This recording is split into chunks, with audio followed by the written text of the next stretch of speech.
Revenge affairs. Some couples recover from infidelity by having the betrayed partner sleep with someone else. Sounds insane, right? But there's a subset of relationships where this scorched earth approach actually resets the power dynamic. The betrayed partner goes out, has their own affair, and comes back with something dark and equalizing. It's not forgiveness. It's not even really revenge. It's more like emotional mathematics. Here's what's happening psychologically. The betrayed partner often feels powerless, humiliated, and beneath their partner in some fundamental way. That imbalance eats at them. So they recreate the betrayal from the other side, not to hurt their partner necessarily, but to understand it, to feel what their partner felt. And weirdly, some couples reports feeling like the slate is wiped clean afterward. Both of them have now crossed the same line.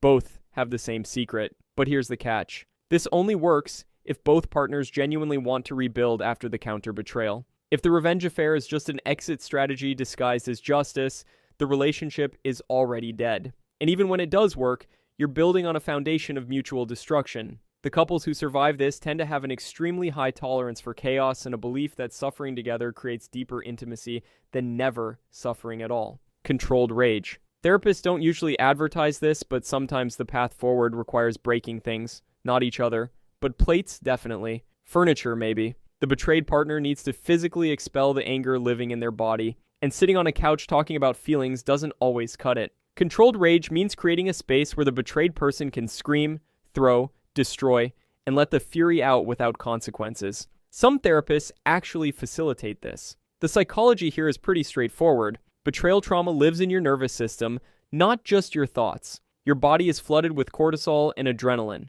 You're in fight or flight mode, but you can't fight and you can't flee because the threat is the person you love. So the energy just sits there, vibrating under your skin, turning into anxiety or depression or rage that leaks out sideways. Controlled destruction gives that energy somewhere to go. You're not repressing it. You're not pretending to be calm when you're actually homicidal. And here's what's wild about this. Partners who witness this rage, who sit with it and don't run, often report feeling closer afterward. Because the betrayed partner finally showed them the real cost. Not the polite therapy speak version. The actual visceral damage. And the partner who cheated gets to see what they did in a way that intellectual conversations never convey. It's brutal. But sometimes brutal is what's required. Exposure therapy. This one sounds like torture. Exposure therapy for betrayal means the betrayed partner repeatedly exposes themselves to the details of the affair until those details lose their power. They read the text messages over and over. They ask questions about the other person again and again. They might even visit the hotel or restaurant where it happened. The goal is to bore your brain into submission. The neuroscience behind this is actually solid. Your brain forms strong neural pathways around traumatic events. Every time you think about the betrayal, you're reinforcing that pathway, making it deeper and faster. But if you flood that pathway with exposure in a safe context, your brain eventually gets tired. The neurons stop firing as intensely, the emotional charge decreases. It's the same principle they use to treat phobias and PTSD. But this only works if the partner who cheated is willing to answer every question no matter how many times it's asked. No defensiveness. No, we've been over this. They have to sit there and provide the same details 10, 20, 50 times until the betrayed partner's nervous system finally believes the threat is over. Most people can't do this. But the couples who can tolerate this process often come out with a level of transparency that most relationships never achieve. Radical honesty. Radical honesty isn't just telling the truth. It's confessing things you'd normally take to your grave. After a betrayal, some couples decide the only way forward is to eliminate all secrets, even the ones that seem harmless. So they start telling each other everything. Every attraction they feel to someone else. Every resentful thought. Every sexual fantasy. Every moment of doubt. This sounds exhausting, and it absolutely is. But what it does is remove the possibility of hidden spaces where betrayal can grow. Infidelity doesn't usually start with a decision to cheat. It starts with a small secret, a private conversation you don't mention. Those little pockets of privacy slowly expand until there's room for a whole other person.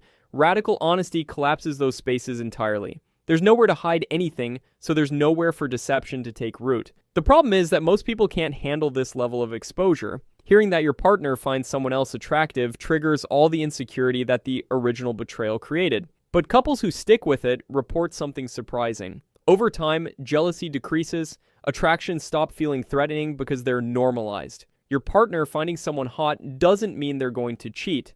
And weirdly, that level of honesty creates a kind of intimacy that secrecy never could. shared suffering. Some couples don't heal by working on the relationship. They heal by falling apart together. Both partners hit rock bottom at the same time, and that shared descent becomes the foundation for something new. They're both depressed, both grieving, both walking around like zombies trying to figure out if they even want to stay alive, let alone stay together. And in that mutual devastation, something bonds them that therapy and apologies never could. There's actual psychology behind this. Shared suffering creates what researchers call collective trauma, which can paradoxically strengthen social bonds. When you survive something terrible with someone, your brain associates them with your survival. You went through hell together, and you both came out the other side. That creates a bond that's deeper than happiness or compatibility. Some couples create rituals around this. They'll spend an evening together just crying. Or they'll visit the place where the affair was revealed and sit there in silence, both of them feeling the weight of it. They're not trying to fix anything. They're just acknowledging that this thing destroyed them both, and they're letting it destroy them in the same room at the same time. But for some people, that shared darkness becomes sacred. By the way, if you're finding this helpful, I post content like this regularly. I'd appreciate it if you subscribed. Thanks. Voluntary surveillance. Some couples recover by having the partner who cheated submit to complete monitoring for an extended period. And I don't mean just handing over phone passwords. I mean installing tracking apps that show their location at all times, sharing their calendar with every appointment, giving their partner access to their work email, their therapy notes, their bank statements. Some even agree to periodic lie detector tests or allow their partner to show up unannounced at their workplace. It's invasive, it's uncomfortable, and for certain couples, it's the only way forward. This works because it directly addresses the core wound of betrayal, which is the shattering of reality. The betrayed partner spent months or years living in a false version of their relationship. They believed one thing while something completely different was happening. That kind of reality distortion creates a paranoia that doesn't go away with apologies. They need proof, constant and verifiable, that what they're seeing now is actually real.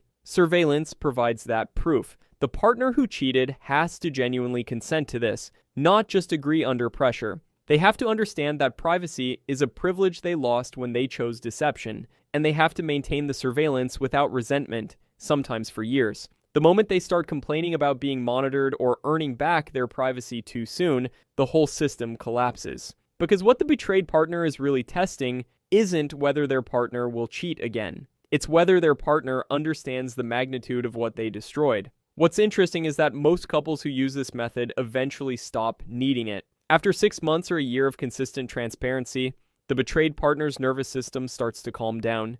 They check the location app less frequently.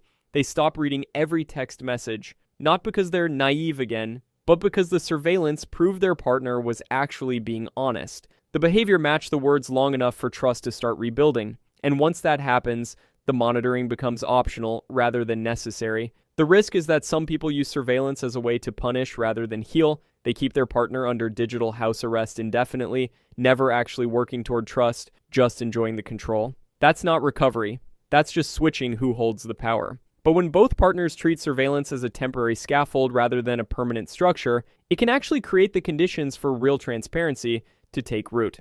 Revenge rebuilding.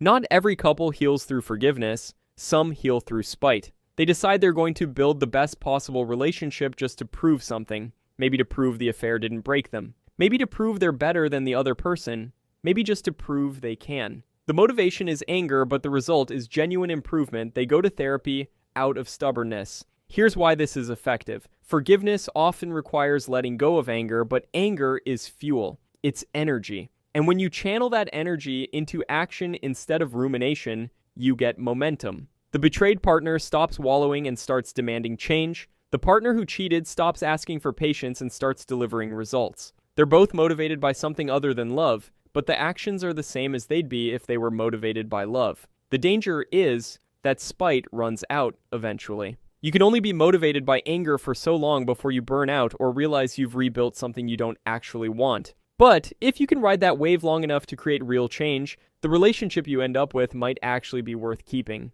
And by then, the spite has usually transformed into pride. You're proud of what you built, and that pride, weirdly enough, can sustain a relationship longer than the original love did. Periodic reckoning. Couples who successfully recover from betrayal don't move on. They integrate, and part of integration means scheduling regular conversations about the affair. Once a month, once a quarter, whatever rhythm works. They set aside time where the betrayed partner can say everything they're feeling about the betrayal without limitation. all the anger, all the hurt, all the questions they've asked before, it's not because they're stuck. The psychology here is about managing emotional debt. If the betrayed partner has to swallow their feelings every day to keep the peace, that debt accumulates. Eventually, it comes due in the form of a blow-up, or an affair of their own, or just silent, corrosive resentment. But if they know they have a scheduled time to unload everything, they can make it through the hard days. They can say, I'll deal with this on Saturday during our reckoning, and then actually function the rest of the week. The partner who cheated has to show up for these conversations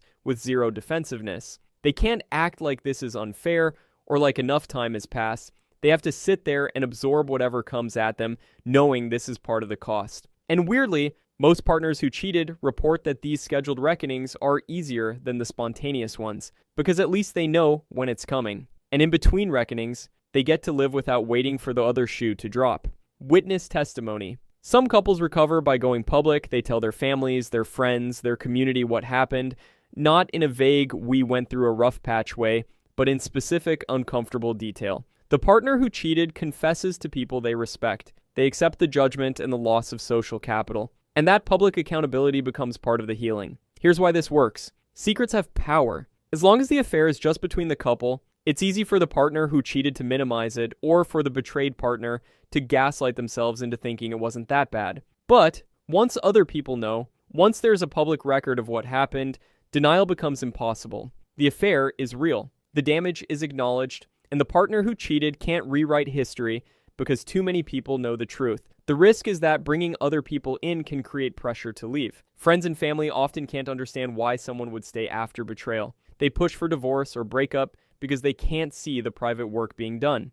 So this strategy only works if the couple has a strong enough foundation to withstand external judgment. But for those who can handle it, public accountability creates a kind of scaffolding that holds the relationship together while it heals, rebuilding separately. Here's something nobody talks about. Sometimes couples recover by spending significant time apart, not separating, not threatening divorce, just creating deliberate distance so each person can figure out who they are outside the trauma. One partner might stay with family for a few months. They might take separate vacations. They might even maintain separate living spaces while still being together. The point is to stop defining yourself entirely through the relationship's pain. What happens during this separation is that both people get to rebuild their individual identities without the constant reminder of what broke. The betrayed partner gets space to feel something other than hurt. They remember they have interests, friends, a life that exists independently.